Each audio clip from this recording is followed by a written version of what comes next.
Social मीडियावरती आपण अनेक व्हिडिओ बघतो, अनेक गोष्टी आपण बघतो आणि त्या सोशल मीडियाच्या व्हिडिओच्या माध्यमातून आपल्याला एक गोष्ट लक्षात येते.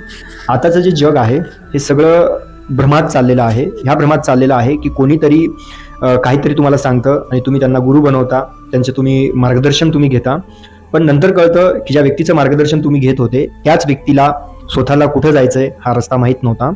तर आपण अशा लोकांच्या हातात हात देतो ज्याच्यामध्ये आपलंही नुकसान होतं आणि आपल्या समाजाचंही नुकसान होतं. कारण की आज आपण अशा लोकांना, आज समाजामध्ये लोकांची अंधश्रद्धा वाढलेली आहे, श्रद्धा कमी झालेली आहे. आजचा प्रत्येक तरुण, आजचे प्रत्येक व्यक्ती आज कुठंतरी अंधश्रद्धेच्या भ्रमामध्ये जगत आहे. कारण की समाजामध्ये लिंबू देणारे बाबा जास्त झाले, अंगुरा देणारे बाबा जास्त झाले, टीका लावणारे बाबा जास्त झाले, लोकांना मंत्र देणारे बाबा जास्त झाले, त्याच्यानंतर लोकांना जप करायला लावणारे बाबा जास्त झाले. पण खरे श्रद्धा हे कुणाकडेच नाही.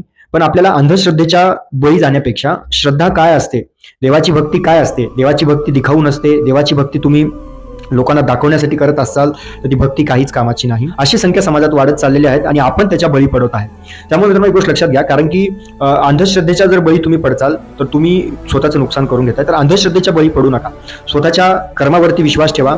कारण की ज्याला स्वतःच्या कर्मावरती विश्वास असतो तो कोणत्याच बाबाकडे जात नाही, तो कोणत्याच महाराजाकडे जात नाही, कोणताच लिंबू तो खात नाही, कोणताच अंगुरा तो खात नाही. कारण की त्याला स्वतःच्या कर्मावरती विश्वास असतो. ज्या लोकांना स्वतःच्या कर्मावरती विश्वास नसतो मग ते लोक बाबांकडे जाऊन त्यांचा हात दाखवतात, त्यांची कहाणी सांगतात, त्यांची स्टोरी सांगतात आणि मग नंतर ते त्यांना गुरु बनवतात. आणि नंतर कळतं की गुरु बी तसाच आणि शिष्य पण तसाच. त्याच्यामुळे अशा लोकांच्या भ्रमात जाऊ नका.